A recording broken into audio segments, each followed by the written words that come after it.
Baik, perkenalkan nama saya Iputu Arlis Basin Hadinata dengan NIM 14251105. Di sini saya akan menjelaskan mengenai the nature of leadership. Nah, seringkali kita itu menganggap pemimpin adalah orang yang punya jabatan.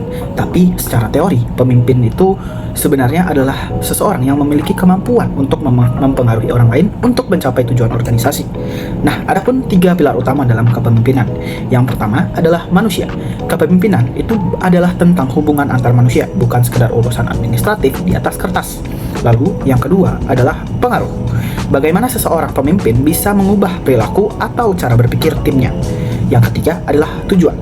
Semua pengaruh tersebut harus diarahkan untuk mencapai target yang jelas. Nah, di era modern ini juga, konsep kepemimpinan telah bergeser. Kita mulai mengenal istilah bossless atau organisasi tanpa bos. Namun, ini berarti bukan tidak ada pemimpin. Justru di sini peran pemimpin sejati itu diuji. Nah, seorang bos biasanya hanya memberi perintah dan menuntut kepatuhan. Namun, seorang pemimpin itu menciptakan komitmen. Perbedaannya terletak pada bagaimana mereka menggerakkan orang, bukan dengan rasa takut, tapi dengan visi. Nah, salah satu contoh terbaik adalah kisah Kapten Michael Abrasov di kapal perang USS Benfold. Ia berhasil mengubah kapal yang tadinya berantakan menjadi yang terbaik di Angkatan Laut Amerika. Ada beberapa prinsip utama yang ia terapkan dan bisa kita contoh. Yang pertama adalah lead by example atau memimpin dengan contoh. Sebelum menyalahkan tim, saat ada kesalahan, pemimpin harus bertanya pada diri sendiri. Apakah ia sudah memberi arahan yang jelas? Apakah ia memberi mereka alat yang cukup? Nah, seperti itu. Lalu yang kedua ada listen aggressively atau mendengar secara aktif. Pemimpin itu tidak selalu paling tahu. Abrasov seringkali bertanya kepada krunya, apakah ada cara yang lebih baik untuk melakukan hal ini? Nah, hal itu membuat timnya merasa lebih dihargai dan juga lebih kreatif. Yang ketiga ada iklim kepercayaan atau jangan memantau langkah kecil dari tim atau micromanaging. Nah, berikan tanggung jawab dan berikan kepercayaan dan biarkan mereka membuktikan kemampuannya gitu. Lalu yang selanjutnya ada berani mengambil resiko. Nah, organisasi yang hebat adalah organisasi yang mengizinkan timnya melakukan kesalahan demi belajar sesuatu yang baru. Orang yang tidak pernah melakukan kesalahan biasanya adalah orang yang tidak pernah melakukan apapun. Nah, lalu kepemimpinan itu bukanlah tentang pangkat di bahu, melainkan tentang tanggung jawab untuk membangun kesatuan tim. Ketika setiap anggota tim merasa bahwa mereka adalah pemilik dari pekerjaan tersebut, maka kesuksesan organisasi akan terjadi dengan sendirinya. Terima kasih. Oke, lalu di sini ada pendekatan kepemimpinan kontemporer atau contemporary leadership approaches, di mana ada kira-kira ada 5 ya untuk pendekatannya. Pertama yaitu level 5 leadership, lalu ada servant leadership, lalu ada authentic leadership, lalu ada interactive leadership, and general differences untuk yang kelima. Yang pertama yaitu level 5, di mana itu dikembangkan oleh Jim Collins dengan gaya yang ditandai oleh kombinasi langkah antara kerendahan hati dan tekad profesional yang kuat. Dan pemimpin tersebut itu tidak memiliki ego yang besar, malah sebaliknya mereka itu memberi ambisi untuk kesuksesan jangka panjang organisasi, dan mereka fokus untuk mengembangkan penerus yang tangguh. Lalu ada pula servant leadership, itu merupakan kepemimpinan yang melayani.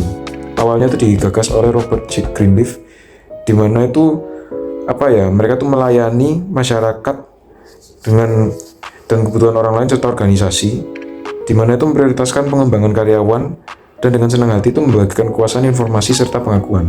Lalu ada lagi authentic leadership, itu gaya kepemimpinan yang menggambarkan pemimpin itu memahami diri mereka dan tetap setia pada nilai-nilai serta keyakinan inti mereka. Dan mereka itu memberi inspirasi, kepercayaan, dan kolaborasi dengan mengejar tujuan dengan penuh semangat, lalu memimpin dengan pikiran dan hati serta membangun hubungan yang saling terhubung. Terus mereka juga menunjukkan disiplin yang sangat kuat.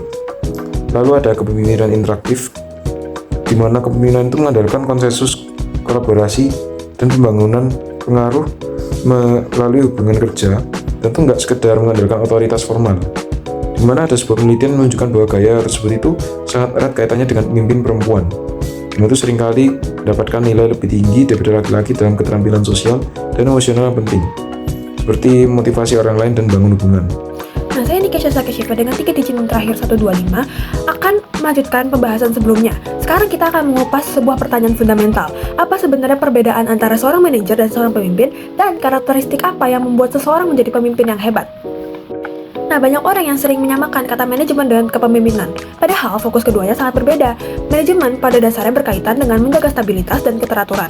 Seorang manajer berfokus pada struktur efisiensi operasional dan pencapaian target harian perusahaan. Sebaliknya, kepemimpinan atau leadership berkaitan dengan mendorong visi dan perubahan. Seorang pemimpin tidak hanya melihat batas waktu hari ini, tapi mereka menginspirasi dan memotivasi karyawan untuk melihat cakrawala di masa depan.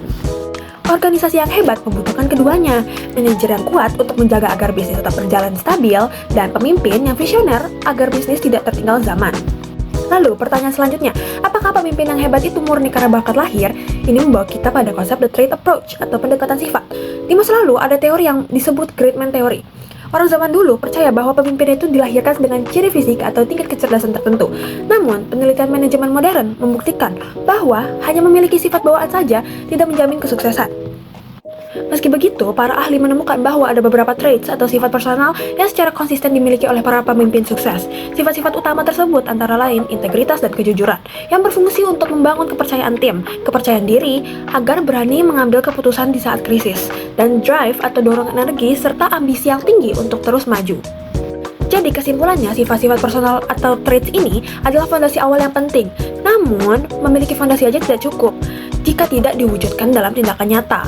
Lalu, bagaimana sebenarnya pemimpin yang baik itu bertindak atau berperilaku sehari-hari terhadap bawahannya? Akan dilanjutkan dengan teman saya.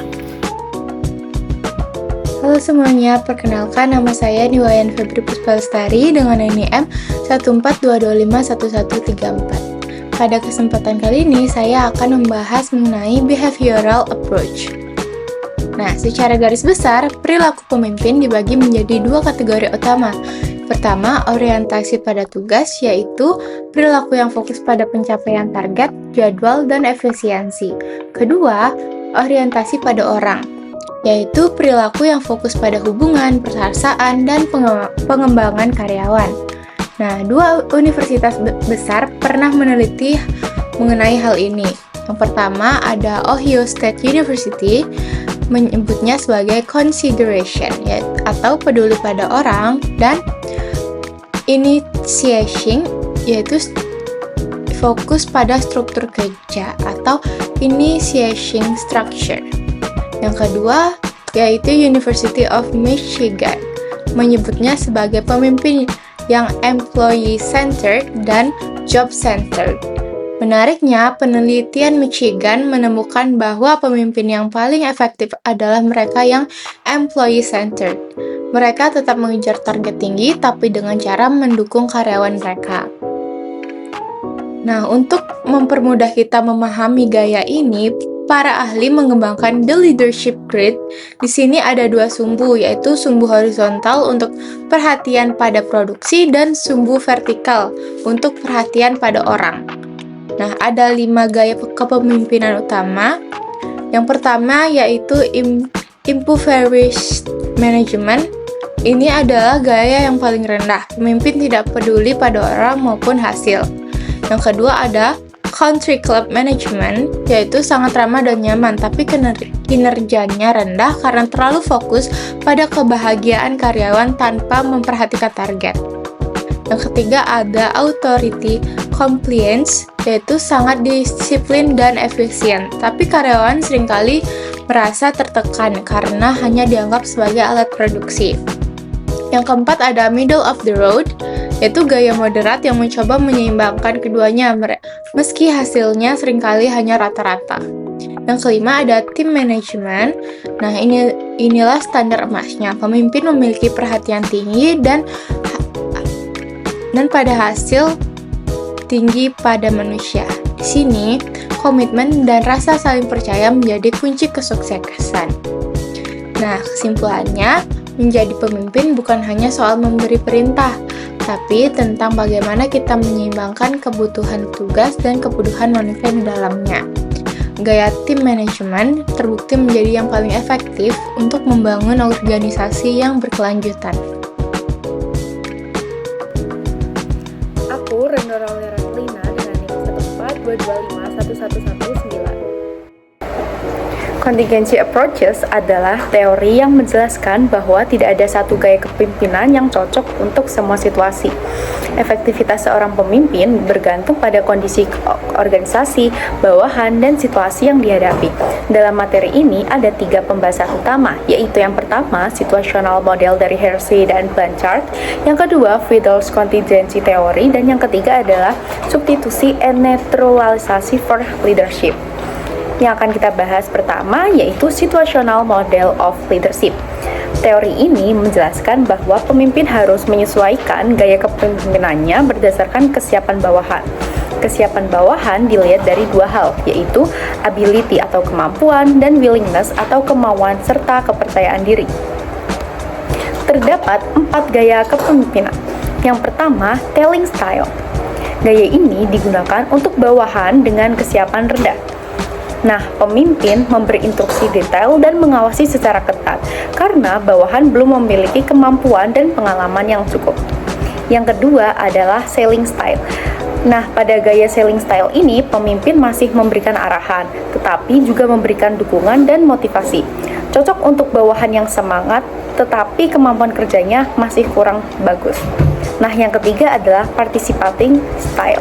Pemimpin lebih banyak melibatkan bawahan dalam pengambilan keputusan dan memberi dukungan. Gaya ini cocok untuk bawahan yang sudah mampu tetapi masih kurang percaya diri atau kurang motivasi. Dan yang keempat atau yang terakhir adalah delegating style. Nah, delegating style ini, pemimpin memberikan tanggung jawab yang penuh kepada bawahan karena merasa bawahan sudah sangat mampu dan berpengalaman serta sudah bisa bekerja secara mandiri. Selanjutnya adalah Fidel's contingency theory. Menurut Fred Flieder, gaya kepemimpinan seorang cenderung sulit diubah. Karena itu, efektivitas kepemimpinan ditentukan oleh kecocokan antara gaya pemimpin dan situasi kerja. Fiedler membagi pemimpin menjadi 2. Yang pertama, task-oriented leader, yaitu pemimpin yang fokus pada tugas dan hasil kerja, dan yang kedua adalah relationship-oriented leader, yaitu pemimpin yang fokus pada hubungan dan komunikasi dengan bawahan. Efektivitas pemimpin dipengaruhi oleh 3 faktor. Yang pertama, hubungan pemimpin dan bawahan, kedua struktur tugas, dan yang terakhir atau yang ketiga adalah kekuatan atau wewenang pemimpin. Pemimpin yang berorientasi tugas lebih efektif dalam situasi yang sangat baik atau sangat buruk. Sedangkan pemimpin yang berorientasi pada hubungan lebih efektif dalam situasi yang moderat atau sedang. Nah, pembahasan terakhir adalah substitusi dan naturalizers for leadership. Substitusi for leadership adalah faktor yang membuat kepemimpinan tidak terlalu dibutuhkan. Misalnya, pegawai yang profesional dan tugas yang sudah sangat terstruktur. Sedangkan naturalizer adalah faktor yang menghambat efektivitas pemimpin, seperti wewenang yang lemah atau organisasi yang terlalu kaku. Nah, jadi kesimpulannya, contingency approaches mengajarkan bahwa keberhasilan seorang pemimpin tergantung pada kemampuannya menyesuaikan gaya kepemimpinan dengan situasi dan kondisi yang dihadapi.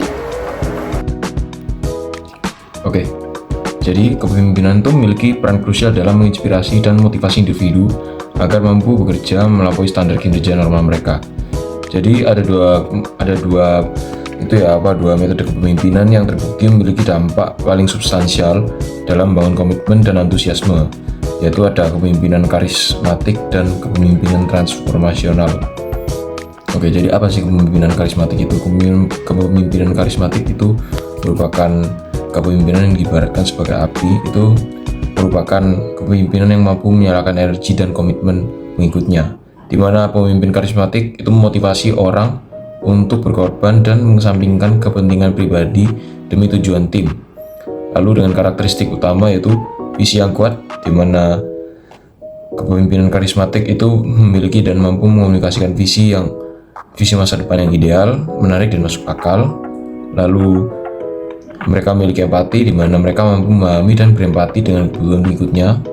Serta adanya pemberdayaan, yaitu memberikan kepercayaan penuh kepada bawahan untuk mencapai hasil, serta dinamis dan sulit ditebak, yaitu sering menciptakan atmosfer perubahan dan terobsesi dengan ide-ide visioner. Misalnya itu seperti yang dilakukan oleh Steve Jobs. Oke, lalu karisma itu sebenarnya itu sifatnya itu seperti pedang yang bermata dua, di mana ia dapat digunakan untuk untuk kebaikan bersama, seperti Mother Teresa atau Martin Luther King Jr. Namun itu juga bisa disalahgunakan untuk kepentingan egois, manipulasi, dan penipuan, seperti Osama bin Laden, di mana kerendahan hati atau humility itu adalah kunci yang membedakan apakah pemimpin tersebut itu dapat bekerja untuk organisasi atau sekedar untuk mementingkan ego pribadi. Oke, selanjutnya ada kepemimpinan transformasional, di mana kepemimpinan transformasional itu merupakan kepemimpinan yang mirip dengan karismatik, tetapi dia memiliki fokus utama pada inovasi dan perubahan. Nah, pemimpin yang seperti ini itu mereka menginspirasi pengikutnya itu tidak hanya untuk percaya pada sang pemimpin, tetapi juga untuk percaya pada potensi diri mereka sendiri untuk menciptakan masa depan yang lebih baik. Nah, misalnya ada inisiatif hijau Jose Manuel Andre Canales di Aquiona, atau reformasi pendidikan oleh Michelle Rhee. Oke, tapi di sini tuh kepemimpinan transformasional itu memiliki perbedaan terhadap kepemimpinan transaksional ya guys ya. Dimana kalau fokus utama dari kepemimpinan transaksional itu untuk stabilitas, efisiensi, dan kelancaran operasional. Serta kalau untuk kepemimpinan transformasional itu memiliki fokus pada bidang inovasi, perubahan, dan penciptaan nilai baru. Lalu untuk pendekatannya itu untuk memperjelas peran, tugas, jadwal dan anggaran. Itu untuk yang kepemimpinan transaksional. Lalu untuk yang kepemimpinan transformasional itu untuk mengenali kebutuhan pengikut dan menentang cara-cara lama. Nah, pada metode motivasi, kepemimpinan transaksional itu berfungsi untuk aturan, insentif nyata, dan penghargaan yang sesuai. Sedangkan pada kepemimpinan transformasional itu berfungsi sebagai visi, nilai bersama, ide, dan pemberian makna pekerjaan. Lalu, untuk sifat hubungan yang diberikan oleh kepemimpinan transaksional, yaitu lebih ke arah pertukaran atau transaksi impersonal antara pemimpin dan bawahan. Oke, selanjutnya ada dampak dan sifat kepemimpinan transformasional, di mana gaya kepemimpinan transformasional itu memberikan dampak positif yang signifikan terhadap perkembangan dan kinerja bawahan. Nah, ada hal penting yang patut untuk dicatat, yaitu kepemimpinan transformasional itu dapat dipelajari, bukan sekedar buat bawaan sejak lahir. Nah, meskipun dapat dipelajari, ada beberapa ciri kepribadian yang memudahkan seseorang menjadi pemimpin transformasional yang efektif. Antara lain yang pertama, yaitu sifat keramahan atau agreeableness, yaitu dimana seseorang itu mudah bergaul dan membangun relasi. Selanjutnya ada stabilisasi emosional, di mana orang tersebut tenang dan tangguh dalam menghadapi perubahan atau krisis.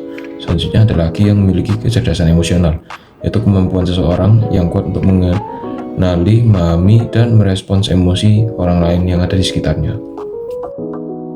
Halo semuanya, perkenalkan nama saya Ken Kembarata Jokalena dengan NIM 142511113. Jadi di sini saya akan menjelaskan tentang cases dalam chapter 14 ini.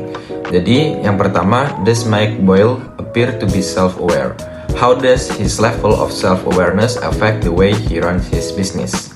Ya, jadi Mike Boyle terlihat memiliki tingkat self-awareness yang tinggi. Dalam chapter 14, self-awareness dijelaskan sebagai kemampuan memahami diri sendiri, termasuk kekuatan, kelemahan, nilai, dan dampak perilaku terhadap orang lain. Mike memahami dengan jelas bagaimana gaya kepemimpinannya bekerja dalam bisnisnya. Ia mengetahui standar kerja yang ia inginkan, cara berkomunikasi dengan tim, serta budaya organisasi yang ingin dibangun.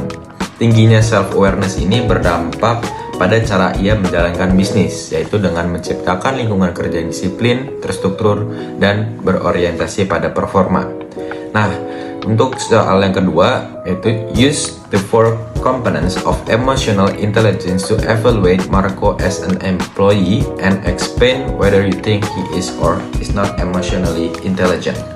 Nah, jadi untuk jawaban yang kedua ini, berdasarkan teori dalam buku, emotional intelligence terdiri dari 4 komponen, yaitu self-awareness, self-management, dan social awareness, dan satu lagi relationship management. Pertama, dari sisi self-awareness, Marco tampak memahami kemampuan, karakter, dan perannya dalam organisasi. Kedua, aspek self-management. Marco mampu menjaga sikap profesional dan mengontrol perilakunya dalam lingkungan kerja yang memiliki standar tinggi. Yang ketiga, pada aspek social awareness, Marco menunjukkan kemampuan memahami orang lain dalam menyesuaikan diri dengan budaya kerja yang diterapkan oleh Mike Boyle.